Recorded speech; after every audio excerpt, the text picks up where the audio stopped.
क्या हम शुरू करें? Good morning all of you. Let me introduce first. I am Vipul Sharma. Basically, I am a corporate trainer of new mindset from Netherlands organization Golden Inspiration. Apart from this, I am a nutritionist, and there is a subject called quantum physics, which is used in NASA. I deliver lecture on that subject, especially for those people who got selected in civil services like IAS and all. But gradually, I realized that I was delivering lecture for those who were already settled in terms of money and career.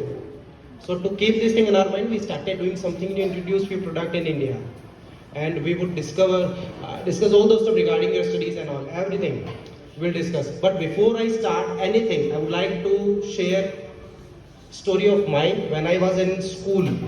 मैं अपना experience भी share करूँगा, because मैं ये RBSC है ना, Rajasthan board है. अरे इसमें तो हाँ बोल दो यस ढंग से. ये राजस्थान बोर्ड है ना. मैं खुद भी आरबीएससी से पास आउट हूँ. मैं बहुत अच्छे से समझता हूँ आरबीएससी में मैं पढ़ा हूँ. हर तरह के चैलेंजेस आई नो वेल, और विनीत जी और हम लोग पूरी तरह से अच्छे से इससे है ना रूबरू हुए हुए. तो मैं उसी से शुरुआत करता हूँ. I would start with that the challenges that we were facing. The first problem was, to be very honest with you, आप सारे बैठे हो ना इसलिए बता रहा हूँ. जब मैं 8th में, अब बोर्ड यार 8th होगा या 9th 10th इतना मुझे याद नहीं है क्योंकि बहुत टाइम हो गया, लेकिन इतना बताता हूँ 8वीं या 9वीं में 10वीं इन 3 सालों में काला पड़ा पहले भी बता देता हूँ. इन 3 इयर्स के अंदर द चैलेंज वाज, पढ़ाई तो मेरे से वैसे भी नहीं होती थी, और जिस तरह से आज आप लोग बैठे हो ना, ऐसे ही हमारे टाइम में भी स्पीकर्स को बुलाया जाता था. The moment like we have come here, so our school management they used to invite like we have come here. तो हमारे टाइम में भी स्पीकर्स बुलाते थे, वो जादूगर टाइप वाले लोग आ जाते थे. और ईमानदारी से बता रहा हूँ, हमारे टाइम में पीटीआई सर होते थे. पता नहीं अभी यहाँ पे अभी पीटीआई सर सिस्टम है, स्पोर्ट्स टीचर है. हाँ तो अरे वाह, नहीं हमारे क्या जैसे ही पीटीआई सर वो आजकल स्टिक नहीं रहती, हमारे तो दूसरे तरह के वो भी होते थे. जैसे ही हमारे पीटीआई सर ये कहते हैं ना, सारे नीचे बैठ जाओ, ईमानदारी से करो, मेरे दिल से यही की बात निकलती थी, थैंक गॉड शुरू के 2 पीरियड तो निकले. क्यों कि मुझे 2 सब्जेक्ट दुनिया के सबसे गंदे सब्जेक्ट लगते थे. पहला था गणित, मैथमेटिक्स, जो दुनिया का मुझे सबसे गंदा सब्जेक्ट लगता था. मुझे ये लगता था ये सब्जेक्ट पैदा ही क्यों है इस देश में. मतलब टू बी वेरी ऑनेस्ट है ना, ये जो आप हंस रहे हो, अच्छा बताऊं, 10th में कौन है यहाँ पे? 10th में हो ना. 10th में तो आपके भाई आरबीएससी में हो तो 10th में शायद ट्रिग्नोमेट्री तो आ गई होगी, त्रिकोणमिति आ गई ना. एलएचएस बराबर आरएचएस हो, कोस थीटा साइन थीटा है ना, वो लफड़ा भी है. जिस दर्द को आपने, टू बी वेरी ऑनेस्ट, मेरे से कभी पार नहीं पड़ा. चाहे एलएचएस बराबर आरएचएस करो, चाहे आरएचएस बराबर एलएचएस करो, कुछ होता ही नहीं था यार. प्रॉब्लम एज इट इज, मतलब मुझे लगता था क्या ये a + b a - b square क्या है ये, मतलब इरिटेशन होती थी. मुझे दुनिया का सबसे बेकार सब्जेक्ट लगता था. दूसरा दुनिया का सबसे बेकार सब्जेक्ट लगता था एसएसटी, सोशल साइंस, सामाजिक विज्ञान. अच्छा, मजेदार बात यह है कि जब मैं 10th में था ना, तो मैं देश का प्रधानमंत्री बनना चाहता था. इसलिए नहीं कि मुझे कोई देश का उत्थान करना है, कोई सिंगल पॉइंट एजेंडा था मेरा, कोई ऐसा नहीं कि डेवलपमेंट एंड ऑल. सिर्फ एक ऑब्जेक्ट था, जिस दिन इस देश का प्रधानमंत्री बनाना, इस एसएसटी को तो इस देश से बाहर निकालूंगा. क्यों नहीं, दुनिया छपटी एक गोल होती होगी, बाबर भारत क्यों है, मुझे क्या लेना है यार. लेकिन ये ऐसा आई वॉज लाइक दैट. मुझे दुनिया में मतलब पढ़ाई ही पसंद नहीं थी, और उसमें अगर कोई मेरे को कंपेरिजन के लिए चीज है तो ये 2 सब्जेक्ट बहुत बेकार लगते थे. ऐसा कोई प्राणी है यहाँ पे जिसे पढ़ाई अच्छी नहीं लगती हो? होगा भी तो आपके रेत जूते पर हो है ना, होता है. आई वुड नॉट आस्क, मैं नहीं पूछूंगा, बाकी चेहरे बता रहे समस्या सबकी. खैर मैं फिर भी चीजों को रिलेट करा दूंगा. I would ask you few question regarding your studies. If you relate them just raise your hand. अगर मैं कोई क्वेश्चन पूछूं और आप रिलेट करो तो जरूर हाथ खड़े करना. So it would be easy to make you understand that products that we are having. ठीक है, जो पहला प्रॉब्लम है, पढ़ाई से संबंधित 7-8 क्वेश्चन पूछूंगा, अगर रिलेट करो तो जरूर जरूर जरूर हाथ खड़े करना. ठीक है, पहला question, how many of you those are sitting here then they are facing the challenges like, पढ़ते तो बहुत है, किताब याद नहीं होती. मैथ मेरे को तो किताब ही पसंद नहीं थी, लेकिन आप थोड़े उन्नत किस्म के हो, है कोई ऐसा जो पढ़ता तो बहुत है पर किताब याद नहीं. टीचर्स को देखना, वो भी आपके कोऑपरेशन के लिए, सहयोग के लिए बैठे हैं. पीछे क्या देख रहे हो, खुद की बात हो रही है भैया. हाँ, ये टूटा हाथ एक खड़ा किया, एक ने किया है. और कौन कौन है? अरे पॉइंट तो उसको करूंगा नहीं सर, देखिए तूने उठाया था क्या? अच्छा 1 2 2 किया, कोई दिक्कत नहीं है. मैथ को मेरे को पढ़ाई याद नहीं होती थी. चलो इसको चेंज करते हैं ताकि आपके थोड़ा इजी हो जाएगा. ऐसा भी कोई प्राणी है या बैठा हुआ जो पढ़ता भी बहुत है, go through all the stuff, किताब में लिखा सब कुछ याद कर लिया, but when it comes to your exam की 1 या 2 दिन पहले ऐसा लगता है अरे यार क्या था, मैं तो भूल गया यार, क्या था, फिर बोलूं अरे यार यही तो था, मैं तो भूल गई। ऐसा किसके साथ होता है? आए शाबाश। अच्छा चलो ये होता है ना, तो फिर एक चीज और पूछता हूँ, अरे टिंगो मिंगो इतने समय तुम्हारे को अभी से होता है यार वो देखो ना, देखा सब खड़े कर रहे हैं, मैं भी कर लेता हूँ, क्या जा रहा है। चलो again I change the question, is there anyone who sitting and like, मैं थोड़ा सा इसको चेंज कर रहा हूँ, ऐसा कोई बच्चा बैठा है यहाँ पे जो पढ़ता भी है, suppose you have like book is there, have gone through all the stuff in your studies and all books and all, सब कुछ याद कर लिया, and just before 2 or 3 days of exam, और probably you are sitting in examination hall, मान लो class में बैठे हो, पेपर देने के लिए बैठे हुए हो, यूनिट टेस्ट होते होंगे, first unit, second unit, third unit, half yearly and all, है ना, क्लास में बैठे हो, पेपर दे रहे हो, and at the time of answering the question, answer लिखने के टाइम आधा याद है, आधा भूल गए, ये 70% याद है, 30% भूल गए, ऐसा कोई है क्या यहाँ पे? आई शाबाश, हाँ धीमे धीमे धीमे धीमे। अच्छा चलो इतना इस पे हाथ खड़े करो ना, तो एक चीज और होती होगी, पक्का होती होगी, बिकॉज हमारे साथ तो बहुत हुआ है, जैसे मान लो पेपर में एग्जामिनेशन हॉल में बैठे हो, question paper is in front of you, पहला क्वेश्चन क्या हो गया, दूसरा क्वेश्चन क्या हो गया, तीसरा क्वेश्चन क्या हो गया, चौथे पे जाके गाड़ी लग जाती है, क्या आंसर है इसका, वो कमबख्त याद ही नहीं आता है, वो कब याद आता है? पेपर होने के बाद में वगैरह। और मजेदार बात यह कि मैं तो देखता ही नहीं था, मैं तो देखता ही नहीं था, क्योंकि मुझे मालूम है बहुत गलती लिख के आए हैं, ठीक है, लेकिन कई इंटेलिजेंट बच्चे आपस में बात करते हैं, इसका ये नहीं, इसका ये, इसका ये नहीं है ना, और यार तो वो लिख दिया, ऐसा किसी के साथ होता है क्या? अच्छा इधर वालों सबके साथ होता है, जरूर हाथ खड़े करोगे तो हेल्प कर पाऊंगा मैं, ईमानदारी से करो। आई शाबाश। अरे तो घबरा क्यों रहे हो या शर्मा रहे हो? अच्छा चलो ठीक है, ऐसा भी कोई है, बिकॉज आप इतना हाथ खड़े कर रहे हो, तो I would give an opportunity, मैं आपको एक तरीका बताऊंगा जिससे आपका समस्या का समाधान होगा, बिकॉज टाइम हैज गॉन, वो टाइम तो गया। अच्छा चलो आपको एक जोरदार चीज बताता हूँ, you would relate with them, अगर किसी को मैथमेटिक्स से लेके प्रॉब्लम हो तो, मेरे साथ बहुत होता था। अपने एग्जाम होता है ना, एग्जाम में डेसिमल्स में आंसर आते हैं, 10.2, 19.8, ऐसे भी आंसर्स आते हैं ना मैथमेटिक्स के अंदर, तो बच्चे ना एग्जाम के बाद में आपस में बात करते हैं, इसका 13.7 आंसर आया, तेरा क्या आया? वो साथ वाला बताएगा मेरा तो 13.7 का से 12.83 आएगा, वो तीसरा कह रहा है 11.11 आ रहा है, मैं सोच रहा हूँ मेरा 1100 कैसे आया यार, मैं 1000 से कभी नीचे उतर सकता ही था। ईमानदारी से बता रहा हूँ, ये मेरे साथ बहुत होता था। अगर आपके साथ किसी के साथ होता है ना, तो आई एम टेलिंग यू, ऐसी समस्या बहुत कॉमन है, बहुत एक छोटी सी चीज है जिसे सुधारने से परमानेंट प्रॉब्लम का सोल्यूशन मिल सकता है। लेकिन एक चीज मैं काम करता हूँ, इस तरह की बुक, कोई किताब कुछ पढ़ी है? एक सर देख ना, उनके पास मिले, यूज करके देखते हैं। बोले तो पन्ने फड़फड़ाना, ठीक है ना, इधर से पन्ने फड़फड़ाए, फ्लिप किया तो सारी थ्योरी याद हो जाए, और इधर से फ्लिप किया तो सारे चित्र याद हो जाए। कितने लोग चाहते हैं? हाँ अरे लेकिन ये कठिन है, इस टफ, बहुत कठिन है, आपको किताब उठानी पड़ेगी, यहाँ तक लानी पड़ेगी, पन्ने फड़फड़ाने पड़ेंगे, मसल्स में पेन होगा भाई। इसको सिंपल करते हैं, सिंपलेस्ट फॉर्म बताता हूँ, किताब हाथ में लो, यहाँ तक लाओ, इतना ये कौन चाहता है? ये कौन चाहता है? वाह बेटा, यानी मेहनत तो कोई सा नहीं करना चाहता, क्वेश्चन में तो आती है, सॉल्यूशन हो सकता है। Thank you so much. See मैं यहाँ पे, हम लोग आए ना, मैं यहाँ पे मजाक करने नहीं आया हूँ, हम लोग मजाक करने नहीं आए। It is happening in Japan, Japan में ऐसी पढ़ाई होती है, टाइम इज गॉन। वो बाबा आजम के जमाने का तरीका गया, जब किताब खोल के रखते हैं, अभी भी करते होंगे, टाइम इज गॉन, वो तो गया जमाना। अब तो किताबली स्वयं की अर्जिश होता है, इस लेवल के बच्चे लाइक वी हैव ट्रेन, हम तो कर भी चुके हैं, जापान में ऐसे ही पढ़ाई होती है, और हम उसी चीज को ध्यान में रख के जो है ऐसा सिस्टम आप लोगों के लिए लेके आए, ऐसे प्रोग्राम आपके लिए लेके आए जिससे आपकी समस्या का समाधान परमानेंट हो सकता है। आज आपसे इसी संबंध में हम बात करने वाले हैं, इसीलिए मैंने वो क्वेश्चंस पहले पूछे थे। एक चीज और पूछ लेता हूँ, क्योंकि बहुत कॉमन है, आजकल बच्चों के लिए कॉमन है, हो जाता है। ऐसा कोई बच्चा है क्या यहाँ पे जो एग्जाम टाइम में कभी ऐसा फील होता हो, जैसे पेपर के 1 या 2 दिन पहले फील होता हो, पेट दर्द होना, बुखार आना, हाथ में पसीना आना, बीमार हो जाना, या मैं तो कई बार देखता था क्लास के अंदर, वो पेपर देता था, मैं देखता हूँ यार वाकई में वही यार टेक्निक है, तो हम भी सीख ले यार।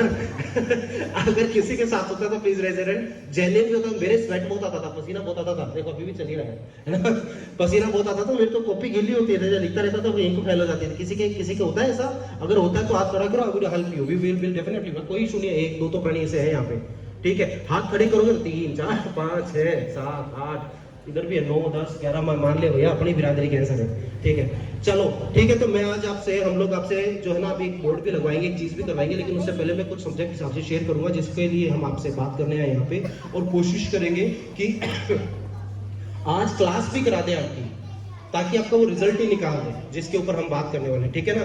तो जो 2 कंसेप्ट आज आपसे हम शेयर करने वाले हैं ना, उसमें पहला जो कंसेप्ट है उसका नाम है DMIT। बोलो DMIT, DMIT, ठीक है। और दूसरा है जिसका नाम है आइरिस। बोलो आइरिस, आइरिस बोले तो आईज की जो पुतली होती है उसको, है ना। ये जो DMIT है, ये एक तरह का फिंगरप्रिंट टेस्ट और आई है, इन दोनों के कॉम्बिनेशन से आपको एक प्रोग्राम बताने वाले हैं जो सिंगापुर और अमेरिका का है, और कंबाइंड प्रोग्राम है। उसका यूज मैं बताता हूँ आपको। इसमें जो है हम बच्चों के हाथ के फिंगरप्रिंट लेते हैं। आप में से जितने बच्चे बैठे हैं ना, आप सबके ग्राउंड पे बता रहा हूँ, हाथ के फिंगरप्रिंट लेते हैं और फिंगरप्रिंट यहाँ से जो है सिंगापुर जाते हैं। बट पहले पूछ लेता हूँ, दोनों हाथों में कितनी उंगलियां है? खुद ही कॉन्फिडेंट नहीं, मैंने सही बोल रहे थे, गड़बड़ कर दी। ठीक है, दोनों हाथों में 8 और अंगुलियां और 2 अंगूठे ना, हर एक के 3 प्रिंट के हिसाब से 30 प्रिंट यहाँ से सिंगापुर जाते हैं। वहाँ साइंटिस्ट स्टडी करते हैं, उसके बेसिस पे 30 पेज की रिपोर्ट बनती है, जिससे आपको 5 बातें पता चलती है बायोलॉजिकली। पहला, आपका ब्रेन बना किस चीज के लिए? डॉक्टर, इंजीनियर, IAS, बिजनेसमैन, जिसके लिए भी बना है ना, रिपोर्ट में आता है। अपार्ट फ्रॉम दिस, आप बातों को मन में तो नहीं रखते, स्टेज पे जाने से तो नहीं डरते, इंग्लिश में बात करने से तो नहीं घबराते, डिप्रेशन के शिकार तो नहीं है, ऐसा कोई भी चैलेंज है तो रिपोर्ट में निकल कर आ जाएगा। इवन ये तक पता चल जाता है कि आपका कौन सा वाला ब्रेन ज्यादा चल रहा है, लेफ्ट वाला या राइट वाला। अगर लेफ्ट वाला चल रहा है तो आप इंजीनियरिंग, मेडिकल, IAS, IPS पढ़ाई के थ्रू करियर बन सकते हो, और अगर आपका राइट वाला ब्रेन ज्यादा चल रहा है तो musician, sports person, businessman, politics, इन लाइन्स के लिए। ऐसे करके पूरे ब्रेन का एक्सरे होकर आता है और सारी चीज पता चल जाती है। इवन ये तक पता चल जाता है कि आपका IQ लेवल कितना है, आपका जो है IQ बोले तो इंटेलिजेंस क्वेश्चन कितना है, आपका IQ के अलावा EQ कितना है, इमोशनल क्वेश्चन कितना है, ये भी चीज पता चलती है। सो मैंने जैसा आपको पहला जो नाम बताया था DMIT का, ये मैं इसको ब्रीफ कर देता हूँ ताकि नहीं भी याद है तो याद आ जाएगा। पहला ये क्या बताता है, आपके ब्रेन को एक्सरे करके ये बता देता है कि आपका जो ब्रेन है वो किस करियर के लिए बना है। लाइक जो आपका जो भी करियर होगा, अभी मेरे सबसे कोई 8th में होगा, कोई 10th में होगा, तो it would be so easy to understand the strength of yours. आप लोगों को पहले दिन से ये पता होगा कि आपका ब्रेन बना किसके लिए, डॉक्टर, इंजीनियर, IAS, बिजनेसमैन, जिसके लिए भी बना है वो निकल पहले नंबर पता चल जाएगा। दूसरा क्या पता चलेगा, आप बातों को मन में तो नहीं रखते हो, स्टेज पे जाने से तो नहीं डरते हो, अंग्रेजी में बात करने से तो नहीं घबराते हो, डिप्रेशन के शिकार तो नहीं है। ऐसा कुछ भी चैलेंज है तो रिपोर्ट में आ जाएगा। किसी को है ये प्रॉब्लम कि स्टेज का फोबिया, घबराहट, स्टेज पे घबराहट होती हो? क्योंकि मैं तो किसी जमाने में बताइए एक है तो मेरे होता था, ब्लैंक हो जाता था यार, आंखों के आगे कुछ याद नहीं हुआ सबको। अरे वाह, सारे भय कहिए। अच्छा, किसी को इंग्लिश का इशू हो तो भी बता सकते हो, बिकॉज मैं तो RBSC से पास आउट हूं, मैंने तो सुधारी है भाई। अरे तुम तो भी अच्छा इधर है, कोई इशू नहीं है, बिकॉज हम लोगों ने प्रोग्राम इसी तरह से तैयार किया है कि ये प्रॉब्लम्स तो एटलीस्ट नहीं आनी चाहिए। उसके अलावा आपका कौन सा ब्रेन ज्यादा चल रहा है ये भी पता चल जाता है। द प्रॉब्लम इज जो लेफ्ट ब्रेन है ना, जिन लोगों का, यहाँ जितने बच्चे बैठे हैं ना, आप में जितने बच्चे बैठे हो, अगर आपका लेफ्ट ब्रेन चल रहा है, जितने people those are sitting here, यानी आप सब लॉजिकल ग्राउंड पे बहुत स्ट्रांग है। जिनका लेफ्ट ब्रेन ज्यादा चल रहा है, लेफ्ट ब्रेन ज्यादा चल रहा है, वो बच्चा टू द पॉइंट आंसर लिखता है, ठीक है। टेक्निकली उसका आंसर्स बहुत स्ट्रांग होते हैं, हर चीज में क्यों, क्या, कैसे बहुत रहेगा। जिनका राइट ब्रेन ज्यादा चल रहा होता है, यहाँ जितने भी बच्चे बैठे हैं, अगर आपका राइट वाला चल रहा है, चेक कर रहे हैं, अरे वो तो देखना पड़ेगा अंदर है कि नहीं वो। तो राइट ब्रेन जिन बच्चों का ज्यादा चल रहा है ना, वो बच्चे होते हैं जो ग्राफिकली चीजों को जल्दी याद कर सकते हैं, उनको इमेजेस बहुत जल्दी याद होती है, उनको रास्ते बहुत जल्दी याद रहते हैं, एक बार चेहरा देखा वो भूलते नहीं है। किताब का भी ऐसा उनका रहता है, एक बार, मतलब आप, हालांकि मेरे को बताना नहीं चाहिए या यूं कहूँ कि रिलेट करोगे आप, हमारे टाइम में तो होता था, आजकल के बच्चे इंटेलिजेंट है तो नहीं नकल वकल करते होंगे, हम तो खूब करते थे, क्योंकि बाहर तो पैसे ही पड़ती थी, तो भैया कोई हेल्प ही कर दे तो हम क्या करते थे, दिखाओ तो भाई, है ना, वो इतना सा करी, इतने में तो कैप्चर फोटो खींच गई। तो ये जब फोटो खींच गई है ना, कि वो देख लिया और लिख दे, एक बार में स्लाइड किया और चीज क्लिक कर गई, वो राइट ब्रेन डोमिनेटेड बच्चों की खासियत होती है। और वो जो बुद्धि लगा के आंसर निकाल लेते हैं कि इसका क्या हो सकता है, वो लेफ्ट ब्रेन डोमिनेटेड प्रॉब्लम।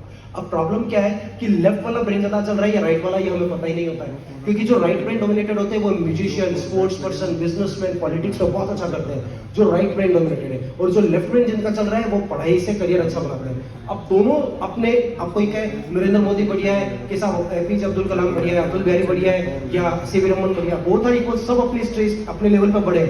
हमारा बुद्धि किस लेवल का है या हमारा स्टफ किस तरह का, हम राइट ब्रेन डोमिनेटेड है लेफ्ट, ये पता नहीं चलता है, ये स्ट्रेस से पता चल जाता है। वैसे भी ट्राई भी करके देख लेते हैं, यहाँ पे इतने बच्चे बैठे हुए हैं, बच्चे हो रहे बड़े हैं, आई थिंक ये मेरे सबसे बड़े बच्चे होंगे। क्या नाम है भाई आपका?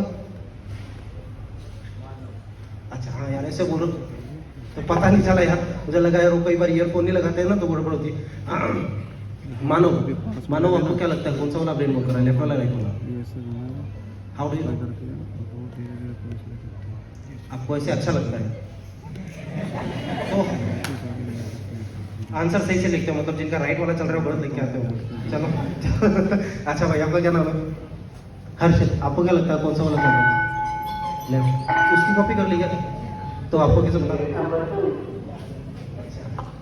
भाई? सार तो थोड़ा आराम, मुझे लग रहा है ये राइट वाला है। हाँ बताओ। नहीं युवराज तो ठीक हो, लेकिन वो कौन सा वाला पार्ट वर्क कर रहे हैं? How do you know? आपको ये तो खोल के देखा था? नहीं, वो चुपने। अरे यार कहीं अपने से नहीं पूछ रहे। हाँ क्या नाम है आपका? नाम तो पता होगा, मैंने नाम पूछा है। नवदीप भाई, पता नहीं। अच्छा कोई इशू नहीं है। हाँ भाई आपको? अंकित। क्या लगता है कौन सा वाला वर्क कर रहा है? कोई आइडिया नहीं। अच्छी बात है, नहीं है किसी को आइडिया है, किसी को आइडिया नहीं है। आपको एक इंटरेस्टिंग बात बताता हूँ, मैंने डीपीएस में अभी है ना जयपुर में डीपीएस में सेमिनार किया था। तो मैं सिर्फ इतना ही बताऊंगा, नाम नंबर कुछ नहीं बताऊंगा बच्चे का। So parents were sitting there, बच्चे भी बैठे हुए थे, सारे बैठे थे। आई जस्ट आस्क्ड, जैसे मैंने आपसे पूछा है ना, तो देव, क्योंकि वो सिचुएशन ऐसी बनी कि उन्होंने बोला पीटीएम के साथ में कर लो, बच्चे पेरेंट्स सबको साथ में बैठा लिया। So I just asked them the question कि बेटा आपको क्या लगता है आपको कौन सा वाला पार्ट वर्क करेगा? बच्चा आंसर करता उससे पहले तो पिताजी खड़े होते, बट रहने दो खपेट बैठ जो बिल्कुल इनको मत पूछो आप। अरे पूछते बताने दो क्या दिखा, रहने दो मत पूछो आप। अरे यार बेटा आपको क्या, अरे मैं कह रहा हूँ मुझे रहने दो। मैं कहा तू बताने दो ना, लेफ्ट चल रहा है राइट चल रहा है, अगला बता। अरे बोले होगा तो बताएगा ना। तो भाई ऐसा ऐसा कभी नहीं हो सकता कि होगा तो सही। ये करना मुश्किल है, जानना कि लेफ्ट वाला ज्यादा चल रहा है या राइट वाला चल रहा है, यही विडंबना है। क्योंकि आपका जो पैटर्न होता है ना, अच्छा चलो एक एग्जांपल और देता हूँ। हमारे 3 ही पैटर्न होते हैं, या तो हम चीजों को लिख के याद कर सकते हैं, या तो बोल के याद कर सकते हैं, या सुन के याद कर सकते हैं। बोल सुन के, लिख के या देख के, 3 ही मेथड है। या तो आप कई होंगे ना जो मन में बैठ जाते हैं चुपचाप, भाषा उनको याद नहीं होता। मेरे से तो नहीं होता था, पर कई मन वाले प्राणी होंगे जो मन में याद करते हैं। कई होते हैं जो बोल बोल के याद करते हैं, तो मैं तो छत पे जाता था, बाकी दुखी होते थे इसलिए। और कई होते हैं जो लिख लिख के याद करते हैं। यहाँ पे कितने बच्चे ऐसे हैं, इसके भी पैटर्न है। पैटर्न इन द सेंस कि बोल बोल के, आप अगर राइट ब्रेन डोमिनेटेड हो ना, तो आपके बोलने का, सुनने का, लिखने का स्टाइल बहुत अलग होता है। और अगर आप लेफ्ट ब्रेन डोमिनेटेड हो, तो आपका बोलने का, सुनने का, लिखने का स्टाइल बिल्कुल अलग होता है। तो ये हर हाल में आपका ये जानना बहुत जरूरी है कि आपका लेफ्ट वाला ब्रेन ज्यादा चल रहा है या राइट वाला ज्यादा चल रहा है। ये बायोलॉजिकली पता करना जरूरी है। उसके बाद पढ़ाई चुटकियों के अंदर होती है। अब प्रॉब्लम ये है कि जिस इसमें आप स्ट्रॉन्ग हो ना, उस स्ट्रॉन्ग के अगेंस्ट जाके चीजें याद करते हो। जैसे आपको एक एग्जांपल देता हूं, अगर कोई बच्चा यहाँ पे बोल बोल के याद करने वाला है, कोई है बोल बोल के याद करने वाला? मैं तो बहुत था बोल बोल के याद करता, मेरे से बोल बोल के ही होता था, कोई इशू नहीं है। अब जैसे ये बोल बोल के बच्चे करने वाले हैं, अब एग्जांपल के लिए कह रहा हूं, मन में करने वाले कितने हैं? कई चुपचाप भी करते होंगे, मन में भी करते होंगे। जैसे भाई मानव नाम है ना, हाँ चलो इतना तो याद रखता हूँ, चलो ठीक। अब जैसे मानव, एग्जाम्पल के लिए दे रहा हूँ, एग्जाम्पल के लिए कोई ऐसा बच्चा यहाँ पे जो मन में याद करने वाला, इन्होंने हाथ खड़ा किया। अब कई बार क्या होता है, घर में बच्चे लड़ लेते हैं, एग्जाम्पल के लिए, तो मम्मियां क्या करती है, डांट के तू उस कमरे में बैठ जा, तू उस कमरे में बैठ जा, दोनों तेज आवाज में जोर जोर से बोल के पढ़ोगे, मुझे रसोई तक आवाज आनी चाहिए। ऐसा यूजुअली मम्मियां इंडियन कर देती है, ठीक है ना? जरूरी नहीं है सबके साथ, मैं एग्जांपल दे रहा हूं। अब अगर ऐसा आपके साथ में हुआ है, एग्जांपल के लिए बता रहा हूं, और मम्मी ने जोर दे के कहा तू बोल बोल के पढ़, जबकि आपका पैटर्न मान लो मन में याद करने वाला है, और आपको कहा जाए बोल बोल के याद कर, तो आप बोल बोल के करोगे तो सही, क्योंकि भैया डर रहता है घर वाले डांटेंगे। आपको जो चीज 1 घंटे में याद होनी चाहिए थी ना, वो 5 घंटे में याद होगी, क्योंकि आप ब्रेन के अगेंस्ट जाके याद कर रहे हो, और याद होने के बाद में भूल जाओगे। ये और लिख लो, आपके साथ शायद ऐसा होता होगा कि याद करने के 3-4 दिन बाद, 10 दिन बाद आपको फिर से वो चीज याद करनी पड़ेगी। भैया आपने याद तो कर लिया ना, फिर आपको वापस क्यों याद करनी पड़ रही है वो चीज? जस्ट ओनली वन रीजन कि आपने अपनी ब्रेन के स्ट्रेंथ के अगेंस्ट उस चीज को याद किया। आपके उस हिस्से में न्यूरॉन्स ही नहीं है। टोटल ब्रेन के अंदर 1200 करोड़ न्यूरॉन्स है। पूरे ब्रेन के अंदर 5 लोब्स है। ये जो आगे वाला जो है ना, आप जितने बच्चे बैठे हो, ये फ्रंटल लोब कहलाता है। ये वाला ऑसिपिटल, ये ऑसिपिटल लोब कहलाता है। ये बीच वाला होता है जो ऑडियो विजुअल के लिए कहा जाता है। अब जितने बच्चे यहाँ है ना जो लॉजिकली, जिनका दिमाग बहुत चलता है, उनके इस हिस्से में न्यूरॉन्स बहुत ज्यादा होते हैं। जिनको चीजें देखते ही चीजें समझ में आती है ना, डीप मीनिंग समझ में आ जाते हैं, वो क्या कह रहा है उसका मीनिंग भी भाई समझ जाता है, बगैर बोले समझ जाता है, या चीजें देखी भी बहुत जल्दी याद रहती है, उनका ये वाला पार्ट बहुत स्ट्रॉन्ग रहता है। और जिनको सुनी भी चीजें ज्यादा याद रहती है, उनके यहाँ न्यूरॉन्स बहुत ज्यादा रहते हैं। अब आपको पता ही नहीं है, 5 लोब्स ही नहीं पता, लोब्स में न्यूरॉन्स नहीं पता, किस हिस्से में ज्यादा न्यूरॉन्स है नहीं पता, तो फिर उसके अकॉर्डिंग चीजें याद नहीं होती, और फिर उसके अगेंस्ट जाके सारी चीज होती है। इसलिए इस तरह का हम एक टेस्ट लेके आए हैं जिसका नाम है DMIT, डर्मिटोग्राफिक मल्टीपल इंटेलिजेंस टेस्ट। बोलो डर्मिटोग्राफिक्स मल्टीपल इंटेलिजेंस टेस्ट। अब डर्मेटोग्राफी वैसे तो बोलने के लिए एक शब्द है, लेकिन it seems like a sentence. Derma यानी स्किन, डर्मेटोलॉजिस्ट डॉक्टर होते हैं, स्किन के doctor. Graphy is a Greek word which means to take print, यानी स्किन का प्रिंट लेना। डर्मेटोग्राफिक्स मल्टीपल यानी बहुत सारा, इंटेलिजेंट यानी बुद्धि, और टेस्ट यानी परीक्षा। एक सा टेस्ट जो आपके ब्रेन का पूरा एक्सरे करके सारा न्यूरॉन्स का स्तर निकाल के दे दे कि किस हिस्से में मानव के, कौन से हिस्से में मानव के या नवदीप के किस हिस्से में न्यूरॉन्स ज्यादा है और किस हिस्से में कम है। जिस हिस्से में न्यूरॉन्स ज्यादा है ना, हम वो निकाल कर बता देते हैं कि भैया इस हिस्से में ज्यादा है ना, इसकी स्ट्रेंथ के अकॉर्डिंग, इसकी जो कैरेक्टरिस्टिक, इसके अकॉर्डिंग आप चीजें याद करोगे तो भूलने का चांस ही नहीं है, क्योंकि ब्रेन को उसके अकॉर्डिंग चीज याद कराती है। और अगर उसके स्ट्रेंथ के अगेंस्ट जाके याद करी ना, तो 10 दिन बाद फिर भूलोगे, भूलने के बाद फिर वापस याद करते होगे। ऐसा तो है नहीं जो आपने फर्स्ट यूनिट टेस्ट में याद किया है, फाइनल में तो सब में से ही आता है ना, लेकिन फिर वापस याद करने के लिए बैठते हो ही नहीं बैठते हो। क्यों बैठते हो यार, याद तो कर लिया था ना, फिर ब्रेन को वापस याद करने की क्यों जरूरत पड़ी। अच्छा, किसी को 3 इडियट लेटेस्ट मूवी कौन सी आई हुई है? आजकल तो OTT ज्यादा चलता है, पर फिर भी गदर 2 पंपवाड़ा भाई, ठीक है। किसने देखी है गदर 2? अरे भाई सब देखिए, याद है स्टोरी? अरे कुछ तो याद होगा। चलो गदर 2 तो वो तो खिलाड़ी बड़ा है। 3 इडियट किसी की देखी हुई है? सबकी देखी हुई है। कौन मुझे स्टोरी बता सकता है? बता दोगे भाई? वो देखी हुई है? मूवी नहीं देखी हुई है? यार तो बहुत बढ़िया। हाँ, स्टोरी याद है, मैंने मूवी नहीं देखी है। अरे होगी भी तो क्यों बताएगा भाई। चलो कोई बात नहीं, ये रॉयल एनफील्ड बताएगा। हाँ भाई, क्या नाम है आपका? नहीं लिखिए, कैद के ऊपर तो बोल दिया मैंने यार। चलो कोई ना। सी, मैं जो चीज कहना चाह रहा हूँ, जैसे आपने गदर है, अभी अगर मैं आपसे ये पूछूं, कोई भी बच्चा कोई भी मूवी आपने लेटेस्ट में देखी है, किसी को याद है तो मुझे बताओ। मैं तो किसी पॉइंट से पूछ रहा हूँ, इसलिए जैसे मैंने 10-12 साल पहले की मूवी पूछी आपसे, 3 इडियट, आपने खड़ा कर दिया। उसका कुछ आउटलाइन मुझे बता सकते हो मूवी का? कोई भी बच्चा, बहुत काम की मूवी थी इसलिए पूछ रहा हूँ। कोई भी बोल देगा तो that would be help for me. Teachers का ये मत सोचना कि ये क्या कहेंगे, कोई कुछ नहीं कहेगा भैया, मूवी सबको याद रहती है। शोले भी याद रही होगी, मेरे को तो सारी याद है, भाई जवानी याद है। एक भी है तो खड़े हो। नहीं, बहुत काम की चीज है। मैं, हाँ कोई दिक्कत नहीं, खड़े हो जाओ भाई। आउटलाइन बतानी है, सिर्फ आउटलाइन। चलो बताओ उसमें हीरो कितने थे? 3। कौन कौन, क्या नाम बता सकते हो? रेंचो, वो तो रणछोड़ दास चांचड़ पूरा नाम है ना। क्या था वो? सबसे इंटेलिजेंट था वो। दूसरा राजू रस्तोगी। तीसरा फरहान कुरैशी। फरहान कुरैशी की खासियत क्या थी? फोटोग्राफर बेस्ट था। राजू रस्तोगी था भवानी मालिक था, अंगूठियां पहन के घूमता था, है ना, ठीक है। और वो तीसरा कौन सा था? रेंचो। वो उसका शायद दिमाग ज्यादा चलता था। तीनों कौन सी मतलब कॉलेज के थे वो, है ना? IC भाई साहब सब याद है, हाथ खड़ा करने में जोर आता है, ठीक है, कोई बात नहीं। खैर, मैं जो चीज कहना चाह रहा हूँ, आप लोगों को शायद मूवी का प्लॉट भी पता होगा, मेरे को मालूम है कई जगह कई चीजों की सीमा होती है, बच्चा नहीं बोल पाता है। आप सबको पता है, मुझे बताने की जरूरत नहीं, लेकिन हमें मूवी याद है ना। लेकिन अभी हम मैडम जो सर बोर्ड पे लिखाएंगे, या मैडम ने लिखा है, सर ने लिखा है, भैया कुछ याद नहीं रहता, 4 दिन बाद भी याद नहीं रहता।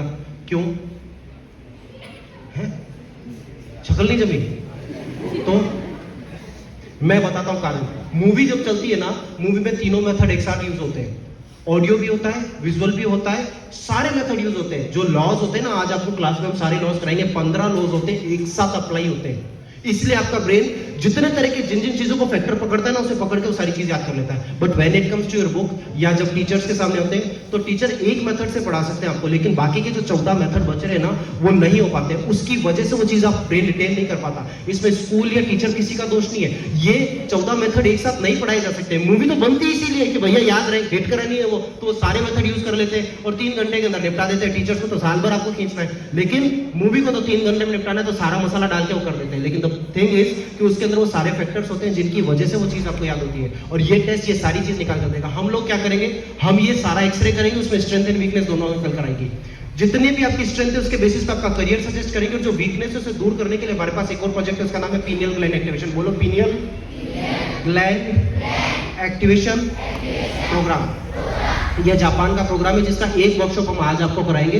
उस 10 दिन तक कराएंगे। उसका परिणाम यह है कि 10 दिन में हम आपको एक पर्टिकुलर 44 हर्ट्ज का बाइनरी बीट म्यूजिक सुनाएंगे, 20 ब्रेन जिम की एक्सरसाइज कराएंगे और डांस कराएंगे। उसका रिजल्ट है कि 10 क्लास के बाद आप में से जितने बच्चे बैठे ना, आपका ये लेवल आ जाएगा कि 1 घंटे की चीज को 15 मिनट में याद कर लोगे। एक बार याद किया वो टिल लाइफ याद रहने वाला है, वो कभी नहीं भूल सकते। जो याद किया वो लंबे समय तक याद रहेगा। अपनी एज से 3 साल मैच्योर हो जाओगे। जो क्वेश्चन सॉल्व नहीं कर पाए उसकी योग्यता आ जाएगी। इन सब बातों के अलावा एक बहुत जबरदस्त टैलेंट आप में आएगा, जिसके कारण हमारे को जिसके कारण हमारे को जी टीवी पे, ईटीवी पे या सोनी टीवी पे सम्मानित किया। नासा के अंदर हमारे को रिकॉग्नाइज किया। वो ये कि हमारे बच्चे ब्लाइंड फोल्ड कर लेते हैं। मीन्स अगर आपकी आंख पे पट्टी भी बांधे तो बंद आंख से किताब पढ़ना, कलर पहचानना, मोबाइल के मैसेज पढ़ना, पैरों से अखबार पढ़ना, ये बेसिक है हमारा हर दूसरा बच्चा करता है। इसके लिए हमारे को यहाँ के राज्यपाल जो पहले कल्याण सिंह जी रहे, उन्होंने रिकॉग्नाइज किया। इसी ब्यूटी के लिए इंडिया को रिकॉग्नाइज कर, इंडिया से हम एकमात्र थे जिनको इस चीज के लिए रिकॉग्निशन मिला। वो टैलेंट हम आप लोगों के अंदर विकसित कर देंगे 10 दिन के अंदर, ताकि आपका ऐसा लेवल आए कि आपको पूरी बुक पेज नंबर से याद हो जाए। ऐसे नहीं, इस तरह से याद होगी जैसे मान लो आपके ऐसे सोशल साइंस की बुक है, पेज 211 पेज है किताब के अंदर, if someone would ask you what is written on that particular page, जैसे मान लो बताओ पेज नंबर 48 पे क्या है, तो हाउ वुड यू आंसर 48 क्या, ये तो 41 से शुरू हुआ है, 48 पे तो खत्म हुआ है, इसका ये सार है। ऐसे याद होगा आपको। अब बताओ आप में से कितने बच्चे जो चाहते हैं कि ऐसा लेवल आप में आ जाए? सारे चाहते हो ना? तो हम कोशिश करेंगे कि आज आपका ऐसा वर्कशॉप कराएं जिसके अंदर आपका इनिशियल वो जो बीज है ना, वो बीज डाल दें और इतना तो हो सके कि चीजों को ब्लाइंड फोल्ड कर सको, कलर रिकॉग्नाइज कर सको, बंद आंखों से कर सको। ऐसा टैलेंट हम आप लोगों में विकसित कर दें, ऐसा हम प्लान कर रहे हैं। एक चीज जरूर यहाँ ध्यान रखने की, पहले बता देता हूँ, अगर नहीं कर सकते ना तो मत आना, पहले कह रहा हूँ, क्योंकि हम भी नहीं चाहते स्कूल का टाइम वेस्ट हो, आपका टाइम वेस्ट हो या हमारा टाइम वेस्ट हो। वो ये कि जब हम ये वर्कशॉप कराएंगे, आज तो चलो करा दिया, आज रिजल्ट भी आ जाएगा, लेकिन उसके बाद बता रहा हूँ एक भी बच्चा ऐसा है, क्योंकि ये 10 डेज का वर्कशॉप होगा, संडे संडे होता है, क्योंकि बाकी डेज आपके स्कूल आवर्स रहते हैं, हम उसको डिस्टर्ब नहीं करेंगे, तो हम संडे संडे कराएंगे। अब अगर हमने संडे संडे कराया 4 घंटे, सुबह 8 बजे से लेकर 12 बजे तक, मान लो या 7 बजे से लेकर 11 बजे तक, उस दौरान हम आपको वर्कशॉप में सारी चीज कराएंगे, म्यूजिक सुनाना, क्लास कराना है, सारी चीज कराएंगे। लेकिन उस दौरान आपको 3 महीने तक, 10 डेज का मतलब है संडे संडे ऑलमोस्ट 3 महीना होता है, 3 महीने तक मोबाइल पे गेम नहीं खेलना है। मोबाइल करो, व्हाट्सएप करो, आप फेसबुक यूज करो, इंस्टा पे रील बनाओ, मुझे कोई फर्क नहीं पड़ता, लेकिन उस पर गेम नहीं खेलना है। ये जो कौन सा है, पबजी तो बंद हो गया ना आजकल, कुछ और आ गया ना उसकी जगह, फ्री फायर आ गया ना। ये भैया फ्री फायर का फायर छोड़ना पड़ेगा 3 महीने के लिए, ठीक है ना? क्यों कि अगर आप 3 महीने तक गेम नहीं खेलते हो तो ये जो रिजल्ट मैंने बताया ना, पूरी बुक पेज नंबर से याद हो सकती है, वो लेवल आपका आ जाएगा। कारण बता देता हूँ, यहाँ से अंगुली डालो, ये यहाँ से और यहाँ पे, अरे आप लोगों को नहीं ये दोनों उंगलियां जहां जाके मिलेगी ना, वहाँ एक छोटी सी ग्रंथि होती है, उसको बोलते हैं पीनियल। क्या बोलते हैं? उससे एक हार्मोन निकलता है जिसका नाम है मेलाटोनिन। बोलो मेलाटोनिन। हमारे ब्रेन से, उस ग्लैंड से 3 तरह के हार्मोन निकलते हैं, मेलाटोनिन हार्मोन, सेरोटोनिन हार्मोन और डोपामाइन। हम आपके मेलाटोनिन हार्मोन पे वर्क करेंगे। इन 3 हार्मोन के सीक्रेशन की वजह से आप लोगों को चीजें याद रहती है। आपको जो रात को नींद आती है वो इसी की वजह से होती है। लेकिन जब आप मोबाइल पे गेम खेलते हो ना, ऐसे घुस के अंदर लगे हुए रहते हो, हिलना नहीं चाहिए भाई साहब। मैं तो ईमानदारी से बता रहा हूँ, कल मैं मेरा फ्लाइट है कल 12:30 बजे मुंबई जाने को, और कई बार हमने एयरपोर्ट पे देखा बच्चों को, देखते गॉड नोस कैसे करते। पबजी के टाइम की बता रहा हूँ, अब तो शायद बंद हो गया ना पबजी, तो वो बच्चे मतलब एयरपोर्ट पे बैठे और वैसा मार उसको, हम तो किसको मारेगा यार, पता नहीं, वो कोई टीम टूम बना के खेलते हैं। मैंने तो एक बार खेला था, जी घबरा गया मेरा, मैं क्या तो थोड़ा है ये, पर पीपल डू दैट। अगर आप ये चीज करते हो तो आप ये मान लो कि आपका मेलाटोनिन का हार्मोन का सीक्रेशन कम हो जाएगा। और एवरेज एक बेसिक बच्चे के अंदर 70 माइक्रो ml होता है, जिसे हम बढ़ा के 120 तक लेके आएंगे ताकि आपका ये लेवल आ जाए। लेकिन अगर आप मोबाइल पे गेम खेलते हो तो वो 70 से नीचे खिसक गया 60, 65, 40 तक आता है। उसका परिणाम ये रहता है, आपने कभी करके देखा होगा, नहीं तो करके देखना, जैसे किताब पढ़ने बैठे, पढ़ते पढ़ते दिमाग कहीं और जाएगा, फिर कुछ सोचने लग जाओगे। फिर अगर घर में कोई बड़ा है तो टपली मारेगा, क्या है सोचता रहता, पढ़ेगा, तो फिर वापस से लगोगे। और आजकल टाइम बदल गया, हमारे टाइम में तो यहाँ पे पढ़ती थी, आजकल समय बदल गया, तो भाई साहब थोड़ी देर बैठने के बाद वापस मोबाइल ले जाएंगे, 1 मिनट के लिए व्हाट्सअप देखने लग जाएंगे, इंस्टा चालू कर देंगे, फिर 10 मिनट उसी में लगा देंगे, आधा घंटा उसमें लगा देंगे, फिर वापस पढ़ो। अगर ऐसा किसी के साथ में होता है कि पढ़ते पढ़ते डिस्ट्रैक्ट होते हो, सोच रहे पढ़ते पढ़ते फिर सोचने लग जाते हो, फिर और यार क्या सोचने लग गया था, फिर वापस पढ़ने लगा, अगर ऐसा किसी के साथ हो रहा है समझ लो वो 70 से नीचे आ चुका है हमारी गलतियों की वजह से। आप जैसे मोबाइल पे गेम खेलना छोड़ते हो और हम यहाँ पे आपके वो एक्सरसाइजेस कराएंगे, म्यूजिक सुनाएंगे, उससे उस सीक्रेशन का लेवल बढ़ता है, 70 से बढ़ के 120 आए और आप सबका वो लेवल हो सकता है कि पूरी बुक पेज नंबर से क्या हो जाएगी। लेकिन 3 महीने के लिए मोबाइल पे गेम खेलना छोड़ना पड़ेगा। अब बताओ कितने लोग हैं जो ये गेम खेलना छोड़ेंगे 3 महीने के लिए, यानी कि खेलते हैं, चलो कोई बात नहीं। अच्छा एक चीज और बता दो, प्लीज प्लीज प्लीज इस चीज को याद रखना कि हमको यहाँ पे जो है ना कोई ज्योतिष नहीं बता रहे, कोई भाग्य नहीं बता रहे, ये बायोलॉजिकली प्रूवन है। हमारे जो प्राइम मिनिस्टर है माननीय नरेंद्र मोदी, उन्होंने, प्रधानमंत्री महोदय ने 1 घंटे का भाषण दिया है, ये टेस्ट हर बच्चे का 5th स्टैंडर्ड में हो जाना चाहिए। और ये ऑलरेडी ओलंपिक में 1972 से यूज हो रहा है। हम 50 साल पीछे, 60 साल पहले ही पीछे है। जो चीज ओलंपिक के अंदर, आप नेट पे सर्च कर लीजिएगा, 76 के अंदर, जो 72 के बाद में, 72 में Russia was the first country who opted it, who took that opportunity, उन्होंने लिया और ये टेस्ट कराया 72 के अंदर। ओलंपिक में 50 मेडल जीते थे रशिया ने। उसके बाद 76 में इस टेस्ट के बेसिस पे केवल वही बच्चे सेलेक्ट किए जिनका ब्रेन स्पोर्ट्स के लिए बना है परिणाम 125 मेडल जीते। हमारे इंडिया से एक नीरज चोपड़ा जीता है मुश्किल से, ठीक है ना, उनके 125 जीत गए थे 76 के अंदर। इसलिए बता रहा हूँ आपको कि ये इतना कमाल का टेस्ट है, पूरे वर्ल्ड वाइड यूज हो रहा है। हमारे यहाँ पहले ही 70 साल पीछे चल रहे हैं, 1970 की चीज हमारे 2022 के अंदर 23 के अंदर आई है। तो आप सोचो भैया पहले से बहुत है पीछे। तो ऐसे में इस चीज को ध्यान में रखो, हम कोई भाग्य नहीं बता सकते, ना ही कोई ज्योतिष। भगवान न करे किसी का मान लो एक्सीडेंट हो जाए, पैर फूट जाए, तो डॉक्टर क्या कहते हैं, एक्सरे करो। एक्सरे में यहाँ फ्रैक्चर है तो डॉक्टर क्या कहते हैं, प्लास्टर करो। अब प्लास्टर करना या एक्सरे करने का ये तो नहीं है कि कोई भाग्य देख दिया, ज्योतिष देख दिया। बायोलॉजिकली प्रूवन है, उस तरह से ये बायोलॉजिकली प्रूवन है और ऐसा जेन्युइन प्रोजेक्ट है जिसके लिए हम लोग प्रयास करते हैं कि आप लोगों का रिजल्ट आए। ये जो राइट हैंड है ना, इसको ऐसे बाहर घुमाना है, यूं है ना, इजीली हो रहा है, उल्टा घूम रहा है। हाँ वो अंदर से बाहर घड़ी कैसे चलती है, यूं यूं चलाना है। अच्छा मैं आपके सामने ये बैठा हूँ, देखो अभी देखो इधर कैसे चल रहा है, हाँ क्लॉकवाइज। अच्छा अंग्रेजी समझते हैं, हिंदी नहीं, ठीक है चलो ठीक है, सारे कर रहे हैं इजीली। इधर भी देख लेता हूँ, कोई उल्टा नहीं चल रहा, ठीक है। आप लेफ्ट हैंड लो, इसको जस्ट उल्टा एंटी क्लॉकवाइज बाहर से अंदर की तरफ घुमाना है। आप हो सही, हाँ अभी सही है, अंदर की तरफ, बाहर से अंदर की तरफ उल्टा घुमाना है। हाँ ये भी ठीक है ना। आप देखो क्या करना है, राइट वाले को आपने बाहर घुमाया था, लेफ्ट वाले को आपने अंदर घुमाया था। अब दोनों काम एक साथ करो, एक बाहर एक अंदर।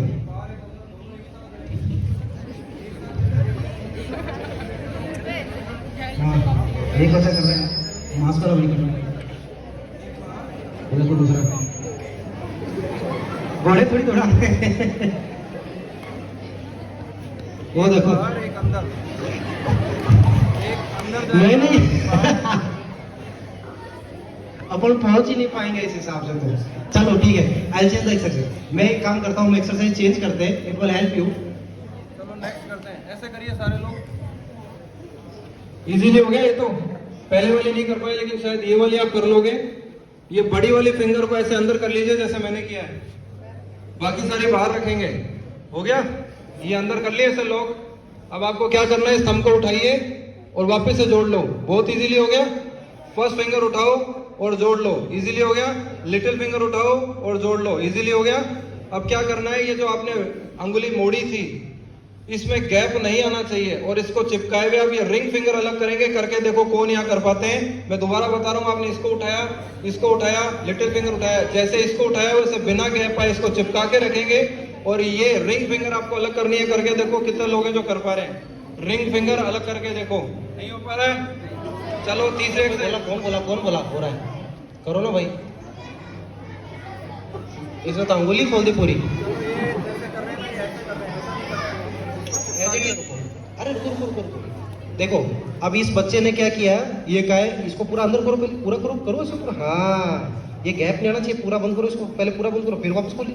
हाँ अरे फिर खोल ले, हाँ अब करो, अरे फिर। Is there anyone who saying that I did this? अगर कोई कह रहा है तो करो, मैं हाथ का कराऊंगा। देखो कोई भाई कर रहा है, किसी को विश्वास है तो मैं नहीं। कईयों को देखो, कई बच्चे करते हैं तो हम जरूर क्लैप कराते हैं। देखो इस बच्चे ने क्या, क्लैप करो, इस बच्चे के लिए बहुत इंपॉर्टेंट है।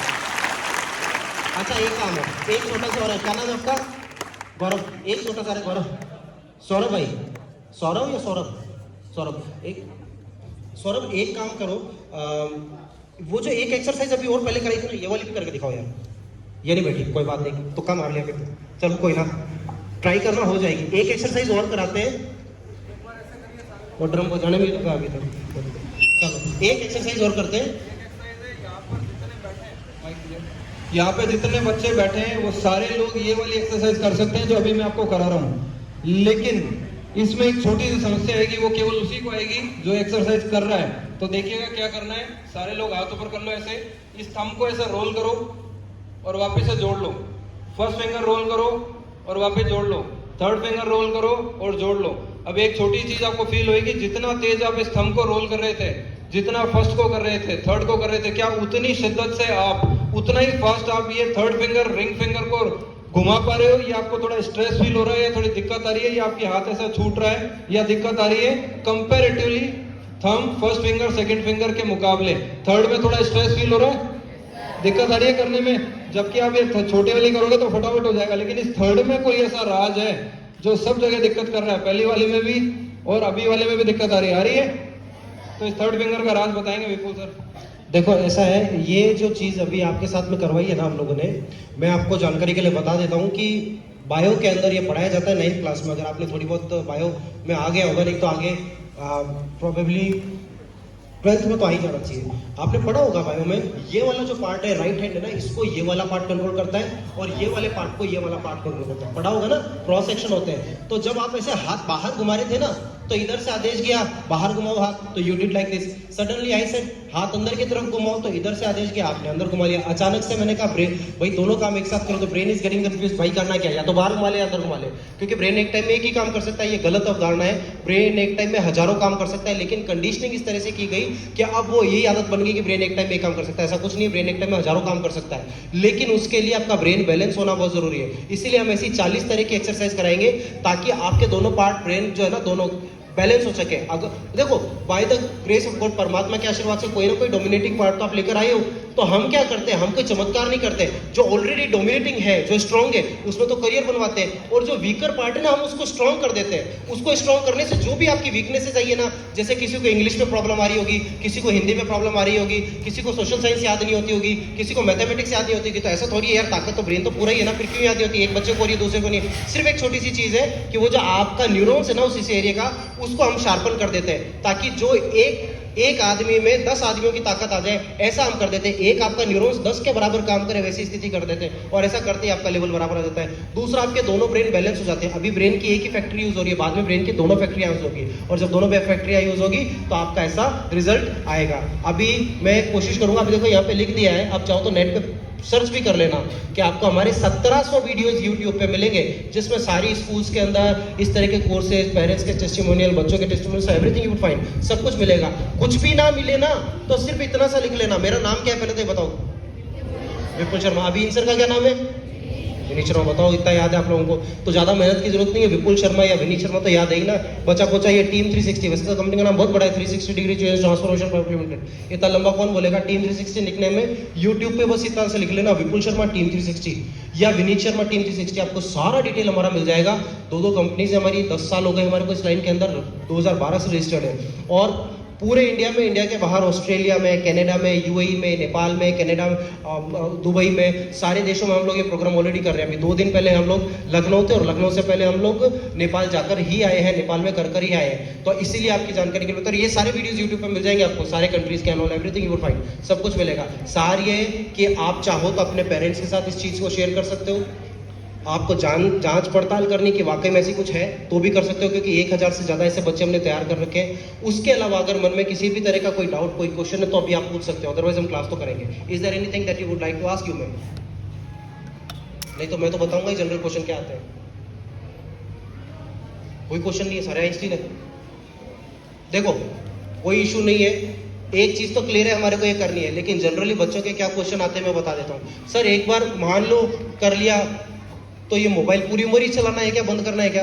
भैया पूरी उम्र नहीं करना है, केवल 3 महीने तक मोबाइल को गेम खेलना छोड़ना है, उसके बाद मोबाइल में घुस के बैठ जाना, मुझे कोई फर्क नहीं पड़ता, लेकिन 3 महीने के लिए मोबाइल को गेम को अवॉइड करना है। दूसरा, सर रिजल्ट आ गया वापस चला गया, नहीं, ये जो मैंने आपको ग्लैंड बताया था ना, एक बार हार्मोन का सीक्रेशन हुआ ना, फिर टिल लाइफ रहने वाला है, फिर नीचे नहीं जाएगा, ठीक है। प्लस उसके अलावा बताता हूँ आपको, सर इसका कोई नुकसान तो नहीं है, एक नुकसान है, जो बच्चे 20 साल से ऊपर चले गए ना, उनके लिए हमारे लिए चैलेंज है, क्योंकि फिर ये ग्लैंड उतना ज्यादा परफॉर्म नहीं करती है, 16 के बाद में ये डिक्रीजिंग रेट पे आ जाती है। तो 5 साल से 16 साल तक तो बेस्ट है, उसके बाद थोड़ी सी डिक्रीजिंग रेट होती है, 20 के बाद तो ताला बंद है, फिर कुछ नहीं कर सकते, फिर वो 70 माइक्रो में ही रहेगा, हमारे जैसे हो जाओगे। तो यहाँ है क्या ऐसा जो पंचवर्षीय योजना लेके बैठा हुआ है 20 साल का? तो पहले बता दो, is there anyone who is sitting here जो 20 साल का और अभी 12th पास नहीं हुआ है? कोई अगर है तो उसकी भी हेल्प करूंगा, लेकिन हाथ खड़ा कर देना यार, वैसे मुझे लगता नहीं होंगे, 15-16 साल की एज के होंगे यहाँ पे बच्चे, आई थिंक, है ना?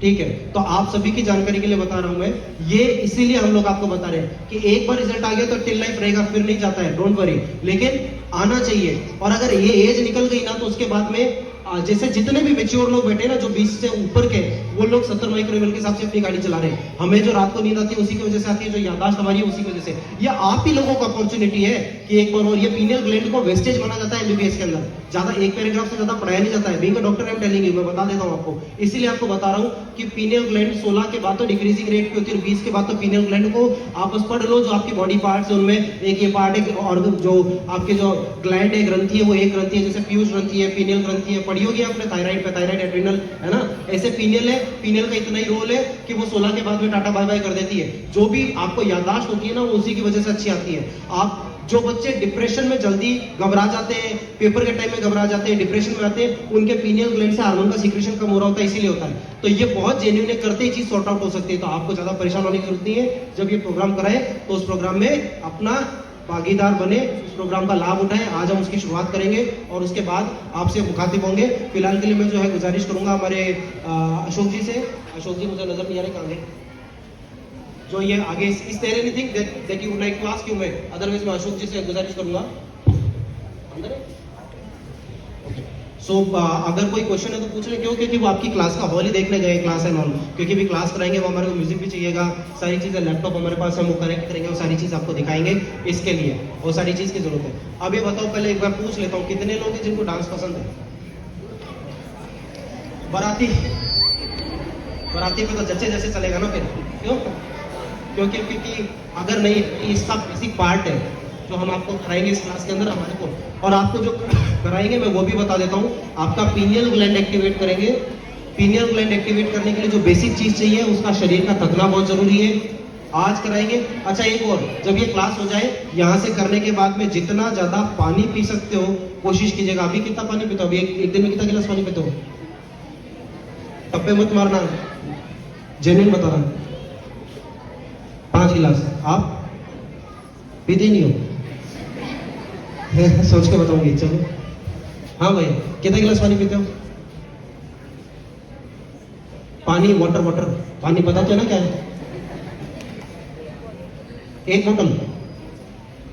ठीक है, देखो अशोक जी आगे इन्हीं से पूछेंगे ये तो पीते हैं कि नहीं। चलो ठीक है, तो मैं अभी अशोक जी को इनवाइट करता हूँ। अशोक जी आगे कंटिन्यू करेंगे। ये पानी का मैंने इसलिए किया है क्योंकि हमारी जो बॉडी है ना, उसमें लैक्टिक एसिड होता है और उसके डाइल्यूशन के लिए बहुत जरूरी है पानी। जितना ज्यादा पानी पियोगे उतना ज्यादा बॉडी जो है ना डिहाइड्रेटेड कंडीशन में नहीं आएगी, ज्यादा ज्यादा याददाश्त अच्छी रहेगी, स्ट्रॉन्ग रहेगी। So I wish you all the best. और मैं जो ये माइक है अशोक जी को हैंड ओवर करता हूँ। अशोक जी, नमस्कार सर, सभी बच्चों को गुड मॉर्निंग। प्रोग्राम कैसा लगा आपको?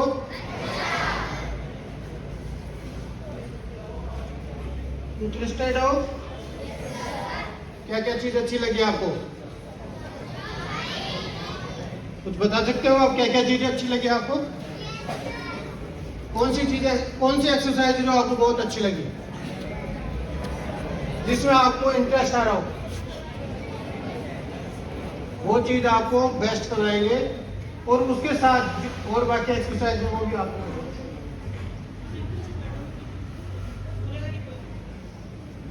ठीक है, अब इसके बाद क्लास से होगी।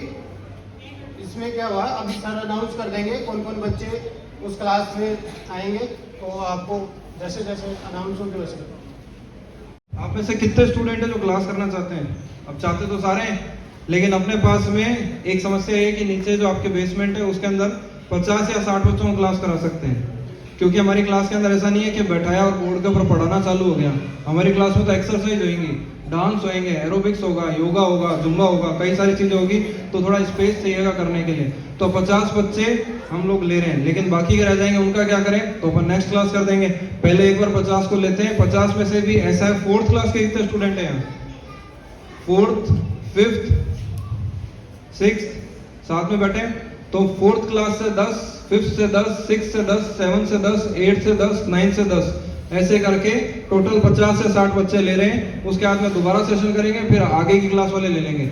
बाकी आप करानी आप सारे लोगों को है, सबको क्लास होगी, लेकिन एक बार इन लोगों को क्लास कराते हैं नीचे, क्योंकि जगह कम है, फर्नीचर शिफ्ट हो रहा है। तो एक बार ऐसे करते हैं, करना आप सारों को ही है, सब लोगों को कराएंगे, पर एक बार इनको करा दिया जाए। क्या विपुल सर?